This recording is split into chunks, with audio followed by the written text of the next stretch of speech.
The morning mist clung to the fjord like the breath of sleeping gods, and through it a lone figure trudged along the rocky shoreline.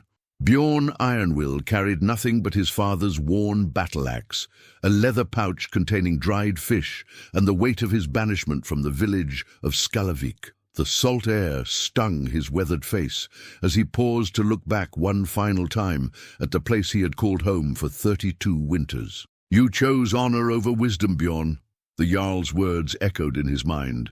"For protecting those Saxon children from our raid, you are no longer welcome among the sons of Odin." The exile had been pronounced 3 days ago, but the memory burned as fresh as a brand. Bjorn remembered the terrified faces of the 2 Saxon youngsters he had shielded during the raid on the coastal monastery. His shield brothers had called him weak, a betrayer of Viking tradition. But something deep in his warrior's heart had refused to let him stand by while children suffered. As he walked, the coastal path began to climb toward the ancient mountains that formed the backbone of Norway.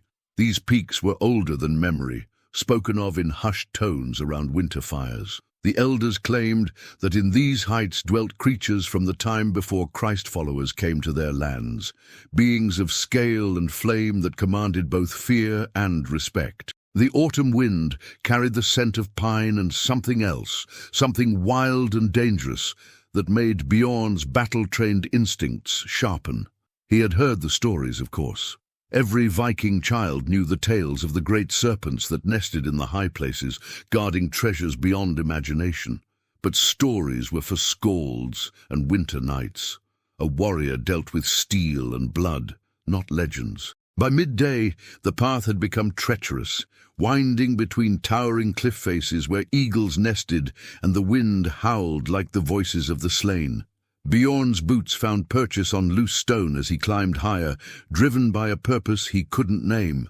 Perhaps it was the need to find a place where his shame couldn't follow, or maybe the warrior's instinct to seek challenges that would either redeem him or grant him an honorable death. The first sign came as a deep, resonant sound that seemed to emerge from the mountain itself, a low rumble that vibrated through the stone beneath his feet.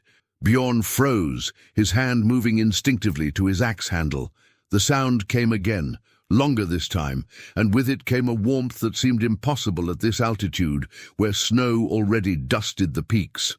Following a narrow ledge around a massive boulder, Bjorn discovered the source of the mystery.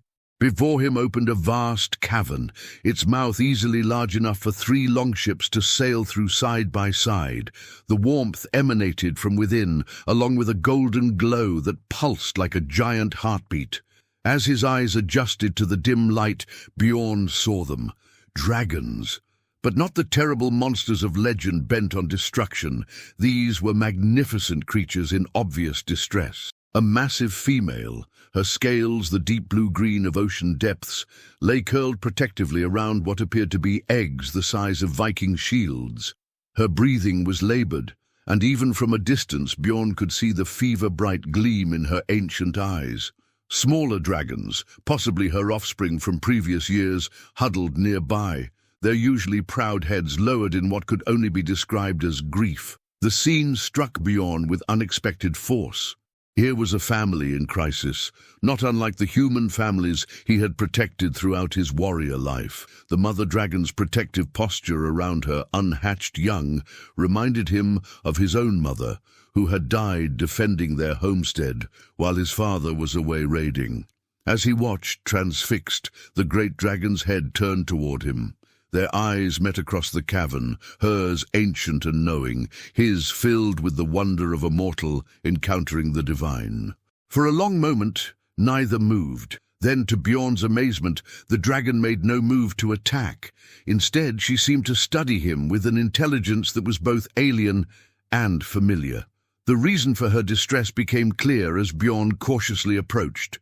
The dragon was wounded, not by weapons, but by some terrible sickness that had left her too weak to hunt. The eggs beside her were growing cold, their surfaces losing the healthy glow that should have indicated life within. The smaller dragons, her previous offspring, were clearly starving, their ribs showing beneath scales that should have gleamed with health. Without fully understanding why, Bjorn found himself speaking in the gentle tone he had once used with frightened horses. "Easy, great mother. I mean no harm to you or yours."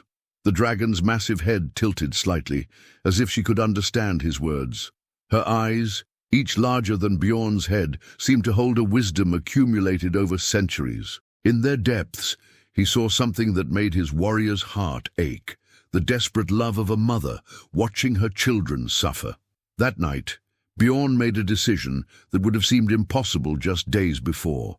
He set up a rough camp at the edge of the cavern, close enough to keep watch over the dragon family, but far enough to avoid threatening them. As the northern lights painted the sky in shades of green and gold, he planned what would become his new purpose. The next morning brought the first of many hunts. Bjorn knew these mountains held deer, wild boar, and mountain goats, prey that would normally be beyond the reach of a sick dragon. Using skills learned in countless raids and hunts, he began to track and kill game, bringing the fresh meat back to the cavern. The first offering was met with suspicious caution. The great mother dragon watched as Bjorn dragged a large stag to the entrance of her domain, then backed away respectfully. Only after he had retreated did she allow her starving offspring to feed. But he could see the gratitude in her ancient eyes, and something else, the beginning of trust. Days turned to weeks as Bjorn established a routine that would have astounded his former shield brothers. Each dawn found him hunting in the high places, bringing down prey with his axe and his bare hands when necessary. Each evening found him tending a fire at the cavern mouth, sharing the warmth with creatures that mythology said should be his enemies. Slowly, the dragon family began to recover. The mother's fever broke, and her scales regained their lustrous sheen. The younger dragons grew strong again, their hunting skills returning as they followed Bjorn's example and began to venture out on their own. Most remarkably, the eggs began to show signs of renewed life, their surfaces warming and occasionally moving with the stirrings of the creatures within. It was during the fourth week of his vigil that Bjorn first heard the voices, human voices, speaking in the dialect of his home village. "The tracks lead up this way," came the gruff voice of Ericsson the Berserker, a man whose cruelty was legendary even among Vikings. "The exile can't have gone much further." "Why pursue him at all?" asked another voice, younger, uncertain. "He's banished. Let the mountains take him." "Because," Ericsson's voice grew closer, echoing off the stone walls, "he knows the location of the Saxon monastery's true treasure, gold enough to outfit 3 war bands, and because the Jarl's son wants him dead for the shame he brought on our village." Bjorn's blood ran cold. He had always known that his exile might not be permanent safety, but he had hoped for more time. More importantly, he realized with growing dread the hunting party was heading directly for the dragon cavern. In their greed and bloodlust, they would see the dragons not as the intelligent, feeling creatures Bjorn had come to know, but as monsters to be slain for glory and whatever treasure they might guard. As the voices grew nearer, Bjorn looked toward the cavern, where the great mother dragon was finally beginning to show signs of laying new eggs to replace those lost to her illness. Her offspring, now healthy and strong, were gathered around her in what he had learned was their family's evening ritual. They had accepted him as a protector, a guardian, who asked for nothing but the privilege of ensuring their safety. The approaching Vikings numbered at least 8, based on the voices he could distinguish. Ericsson was among them, along with several other warriors whose names were spoken with fear, even in Skalavik. They were armed for war and hungry for blood, exactly the kind of men who would see the dragon family's recovery as an opportunity for slaughter and plunder. Standing at the entrance to the cavern, Bjorn felt the weight of destiny settling on his shoulders like a funeral shroud. Behind him lay beings who had shown him more trust and acceptance in a few weeks than his own people had in a lifetime. Ahead came the instruments of destruction, men who shared his blood, but not his honor. The choice was no choice at all. As the first Viking appeared on the rocky path below, Bjorn Ironwill hefted his father's axe and stepped forward to meet his fate. The great mother dragon's eyes followed his movement, and in their ancient depths he saw something that made his heart soar, even as it prepared to stop forever. He saw understanding. She knew what he was about to do, and why. The morning of what would become known as the Day of Dragon's Tears dawned clear and cold, with frost painting the high mountain peaks in silver. Bjorn had spent the night in preparation, sharpening his axe, checking his armor, and making peace with the gods he had served all his life. The dragon family had remained in their cavern, but he could feel their eyes upon him, ancient, knowing, and filled with what he had come to recognize as concern. "There!" Ericsson's voice carried clearly in the thin mountain air. "I see smoke from his fire." The hunting party had grown during the night. What had begun as 8 warriors had swelled to 12, with late arrivals drawn by the promise of treasure and revenge. Bjorn could see them now, climbing the treacherous path with the confidence of men who had never known defeat. At their head strode Ericsson the Berserker, his massive frame draped in bear fur and steel, his infamous blood axe gleaming in the morning light. Behind Ericsson came others whose reputations were carved in scar and story. Gunnar Bloodheart, who had never retreated from any battle. The twins Olaf and Sven, known for their coordinated attacks that had felled dozens of enemies, and Harald the Silent, whose throwing spears could find their mark from impossible distances. As they approached, Bjorn stepped into full view, standing between the hunting party and the cavern entrance. His father's axe felt perfectly balanced in his hands, and his shield bore the marks of 100 battles. But he knew that no amount of skill or courage could overcome such odds. This was not a fight he was meant to win, it was a sacrifice he was meant to make. "Bjorn Ironwill," Ericsson's voice boomed across the rocky ground. "You've led us quite a chase, Exile, but your running ends here." "I'm not running, Ericsson," Bjorn called back, his voice steady despite the thunder of his heart, "and I'm not moving from this spot." The Berserker laughed, a sound like grinding stone. "Protecting what, coward? There's nothing here but rocks and—" His words died as his eyes adjusted to the cavern's depths, and he saw the golden glow emanating from within. By Thor's hammer, dragons. The effect on the hunting party was immediate and electric. Weapons were drawn, battle cries were raised, and the promise of legendary glory blazed in their eyes. These were men who had dreamed their entire lives of such an opportunity, to face the great serpents of legend and emerge victorious, their names forever carved in saga and song. "Dragon's gold!" Gunnar Bloodheart shouted, raising his sword. "Enough treasure to make kings of us all." "Stand aside, Exile!" Harald called, his throwing spear already balanced in his grip. "You found something that belongs to warriors, not cowards who protect Saxon whelps." But Bjorn did not move. Instead, he planted his feet more firmly and raised his shield. "These creatures are under my protection. You'll not pass while I draw breath." The absurdity of the situation was not lost on any of them. One man, albeit a skilled warrior, standing against 12 of the fiercest fighters in all of Norway, and doing so to protect the very monsters that their ancestors had feared and fought for generations. But something in Bjorn's stance, in the absolute certainty of his voice, gave even Ericsson pause. "You would die for beasts?" the Berserker asked, genuine confusion coloring his tone. "I would die for those who have shown me more honor than my own kinsmen," Bjorn replied. "These dragons have done nothing to earn your hatred. They ask only to raise their young in peace."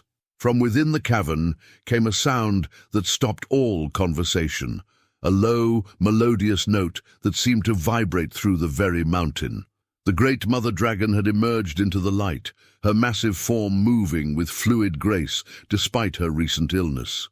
Her scales caught the morning sun like polished emeralds, and her eyes held an intelligence that was impossible to deny. But rather than the roar of challenge the Vikings expected, she made a different sound, a complex series of notes that seemed almost like speech. Her head turned toward Bjorn, then back to the assembled warriors, and the meaning was unmistakable even across the species barrier. She was trying to call him back to safety. "Even the beast knows you're a fool," Ericsson sneered, but there was uncertainty in his voice. The dragon's obvious intelligence and apparent concern for the exile had shaken his worldview. "It's telling you to run." "She's telling me she's grateful," Bjorn corrected, and to his amazement, he realized it was true. Somehow, in the weeks of shared trust, he had learned to read the dragon's expressions, to understand the meaning behind her vocalizations. "But I won't abandon her family to your greed." The first attack came without warning. Harald's spear flew through the air with deadly precision, aimed at Bjorn's heart, but the exile had been expecting it, and his shield caught the weapon perfectly, deflecting it harmlessly to clatter among the rocks. "Take him!" Eriksson roared, and the battle was joined. What followed was a fight that would be remembered in dragon lore for 1,000 generations. Bjorn Ironwill, the Viking who had chosen honor over belonging, stood like a mountain against the tide. His axe sang through the air, finding gaps in armor with the skill of a master warrior. His shield turned blade after blade, and his voice rose in the ancient war cry of his people, even as he fought against them. The twins Olaf and Sven came at him from both sides, their coordinated attack perfectly timed. But Bjorn had fought such tactics before. He ducked low, his axe sweeping Olaf's legs while his shield slammed into Sven's chest, sending both tumbling among the rocks. Gunnar Bloodheart pressed forward, his swordwork precise and deadly. For long moments, the two warriors dueled on the narrow ledge, steel ringing against steel while the dragon family watched from the cavern mouth. Bjorn's superior position and desperate motivation gave him the edge, and Gunnar fell with an axe wound that would have felled a lesser man instantly. But for every warrior Bjorn defeated, two more pressed forward. His armor began to show rents and tears, and his breathing grew labored. A sword thrust from young Magnus opened a line of fire across his ribs. A mace blow from Thorvald nearly shattered his shield arm. Yet still he fought, and still he held the narrow passage that led to the dragon family. It was then that the impossible happened. From the cavern behind him came a roar that shook the mountain itself. But this was not the call of the mother dragon. This was something else, something that spoke of fury and awakening power. The eggs, it seemed, had finally hatched. 3 young dragons, each no larger than a warhorse but already showing the fierce intelligence of their kind, emerged into the light. Their scales gleamed like freshly forged bronze, and their eyes burned with the fire of their birth. They had known only one protector in their brief existence, only one voice that meant safety and care, and they saw that protector bleeding and surrounded by enemies. The eldest of the hatchlings, a magnificent creature whose scales showed the deep blue-green of his mother, reared up and released a gout of flame that would have done credit to a dragon 10 times his age. The fire passed harmlessly over Bjorn's head. The young dragon's aim was perfect and struck Eriksson full in the chest. The berserker's scream echoed across the mountains as his armor became a prison of superheated metal. He fell, thrashing in agony, and the remaining warriors suddenly found themselves facing not just an exile's desperate last stand, but the wrath of an entire dragon family. The mother dragon emerged fully from the cavern, her massive wings spreading to cast the entire ledge in shadow. Her own roar joined those of her offspring, and the sound was like the voice of the earth itself awakening. But even as she prepared to unleash her full fury, she paused. Bjorn had fallen. A spear thrust from behind had found the gap between his armor plates, and the exile lay bleeding on the stone where he had made his stand. His axe lay beside his outstretched hand, its blade red with the blood of those who had tried to pass him. His eyes, growing dim, sought out the great mother dragon's face. "Live well," he whispered, the words barely audible over the sound of his failing breath. "Raise them in peace." The dragon's response shattered the hearts of all who heard it, a keen of mourning that spoke of loss and gratitude, of understanding and eternal debt. She lowered her massive head until it nearly touched the fallen warrior, and for a moment that seemed to stretch into eternity, dragon and human shared a final moment of perfect understanding. The remaining Vikings, those who had not fallen to Bjorn's axe or dragonfire, found their courage failing in the face of such raw emotion. These were creatures of legend, showing grief for a mortal man, and the sight was more terrifying than any display of physical power could have been. As one, they turned and fled down the mountain, carrying with them a tale that none would believe but all would remember. But the dragons were not finished. As Bjorn's life ebbed away on the cold stone, the mother dragon began to sing. It was a sound unlike anything in human experience, a melody that seemed to capture the essence of wind and water, of growing things and starlight. Her offspring joined the song, and then something miraculous occurred. Other voices began to answer from the distant peaks. Dragons throughout the mountain range, creatures that had remained hidden for generations, emerged from their ancient lairs to add their voices to the song. They came in numbers not seen since the world was young, great serpents of every color and size, their wings darkening the sky as they circled the peak where Bjorn Ironwill had made his final stand. They sang for the human who had chosen their welfare over his own life, who had shown kindness when he could have taken treasure, who had stood as guardian to their young when his own kind offered only hatred and fear. As the song reached its crescendo, something unprecedented happened. The gathered dragons began to weave their voices together in a pattern that was older than human memory, a ritual that had not been performed since the time when the world was new and magic flowed as freely as water. They were making Bjorn Ironwill a legend, not in the way of human stories, which fade with time and telling, but in the eternal memory of dragonkind. His deeds, his sacrifice, his choice to protect rather than plunder, all of it was being woven into the very fabric of dragon consciousness, to be remembered and honored for as long as their kind endured. The great mother dragon spoke then, her voice carrying clearly, despite the fact that no human throat could have formed the words she used. She spoke in the ancient tongue of her people, but somehow the meaning was clear to all who heard. Let it be known among all dragons, from this day until the ending of the world, that Bjorn Ironwill stood as guardian to our young. Let his name be spoken with honor in our councils. Let his deeds be remembered in our songs. And let no dragon ever forget that among the human race there are those capable of choosing love over hatred, protection over plunder, sacrifice over self. As the sun set behind the mountains, painting the sky in shades of gold and crimson, the dragons began to disperse. But they did not leave empty-handed. Each great serpent paused at the place where Bjorn had fallen, touching their massive heads to the stone in a gesture of respect that transcended species.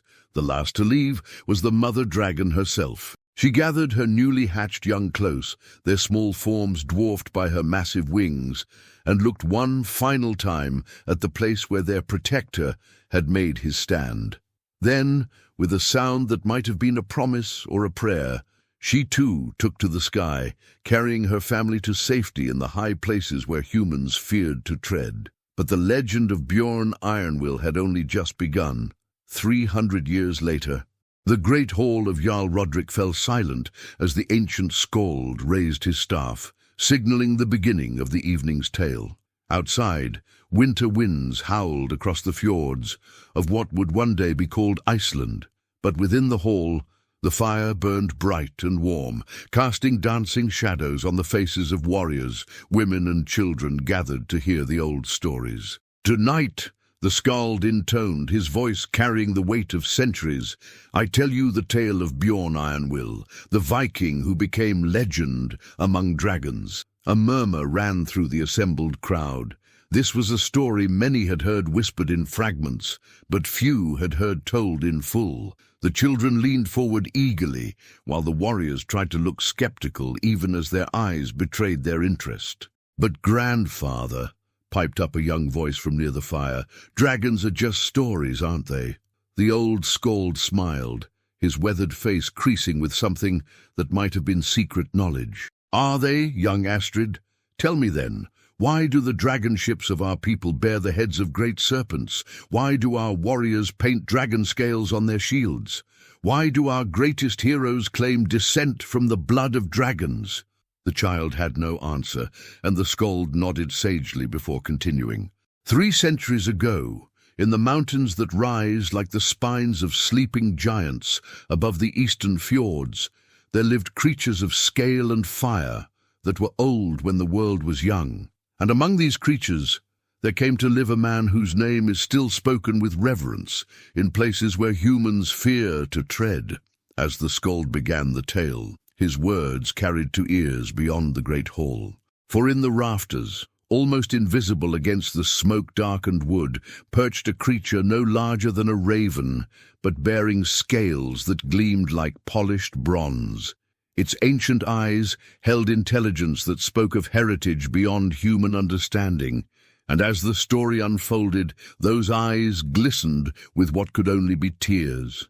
The creature was young by dragon standards, barely 2 centuries old, but old enough to remember the stories passed down from parent to child since the day of Bjorn's sacrifice. She had come to the human settlement not for treasure or mischief, but to hear the tale as humans told it, to see if they remembered the man who had died protecting dragonkind. As the skald spoke of Bjorn's exile, of his discovery of the dragon family, and of his choice to become their protector, the small dragon felt her heart swell with pride and sorrow. Here, in this hall full of warriors who carried axes and bore shields decorated with dragon imagery, the memory lived on. And when the hunting party came for blood and gold, the skald continued, his voice rising with the drama of the moment, Bjorn Ironwill stood like a mountain against the storm, 1 man against 12, fighting not for glory or treasure, but for the right of a mother to raise her young in peace. The hall was completely silent now, even the children holding their breath as the story reached its climax.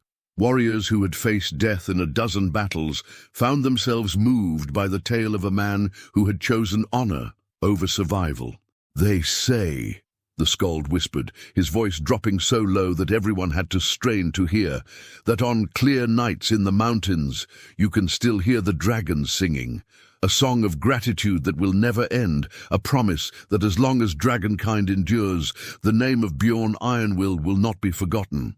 As if summoned by his words, a sound drifted through the night air, faint and far away, but unmistakably real. It was a melody that seemed to blend the howling of the wind with something more musical, more purposeful. Several of the warriors looked toward the doors uncertainly, their hands moving instinctively to their weapon hilts. But the small dragon in the rafters knew better. Somewhere in the high places, her elders were indeed singing, not in threat or warning, but in remembrance. The song that had begun 3 centuries ago had never truly ended. It simply waited for nights like this, when humans gathered to remember the man who had bridged the gap between 2 species through courage and compassion. "And what became of the dragons?" young Astrid asked, her voice small in the vast silence that followed the skald's tale. The old man smiled and pointed toward the decorated shields hanging on the wall, toward the dragon-headed posts that supported the roof, toward the very symbols that surrounded them every day. "They are all around us, child, in our stories and our songs, in the courage we carry into battle and the protection we offer the innocent. For dragons never forget kindness, and neither should we." As the evening wore on and the crowd began to disperse, the small dragon lingered in the rafters. She had heard what she came to hear, that among humans, at least some still remembered the lesson of Bjorn Ironwill, that the gap between dragon and human, while still vast, was not unbridgeable. With a flutter of bronze wings, no louder than autumn leaves, she slipped out into the night and took to the sky. Behind her, the great hall continued to glow with warmth and firelight, and ahead lay the high places where her family waited. But as she flew, she carried with her more than just the satisfaction of a story well preserved. She carried hope that someday, when the world had grown wise enough, the children of Bjorn Ironwill and the children of dragons might once again share the same sky in peace. For dragons, as the legends say, never forget kindness. And in the vast tapestry of time, 300 years is but a moment to creatures who measure their lives in millennia. The song that began with Bjorn's sacrifice continues still, carried on the wind from peak to peak, from generation to generation, an eternal reminder that the greatest treasures are not gold or silver, but the bonds forged between different hearts united in common cause. In the language of dragons, there is a word that has no human equivalent, thorekian, which means the courage to protect those unlike yourself. It is a word that was added to their ancient tongue on the day Bjorn Ironwill made his final stand, and it remains the highest honor that can be bestowed upon any being, human or dragon. The legend lives on as legends do, growing stronger with each telling, each remembrance, each act of kindness between those who might otherwise be enemies. And in the high places where the wind sings eternal songs, dragons still gather to honor the memory of a Viking who proved that true nobility comes not from birth or blood, but from the choices we make when faced with the opportunity to protect the innocent. For Bjorn Ironwill, the exile who became a legend, the warrior who chose love over hatred, continues to inspire both dragon and human alike. A bridge between worlds, a testament to the power of compassion, and proof that sometimes the greatest victories are won not through conquest, but through sacrifice. Thus ends the legend of Bjorn Ironwill, as told in the halls of men and sung in the eyries of dragons, until the ending of the world.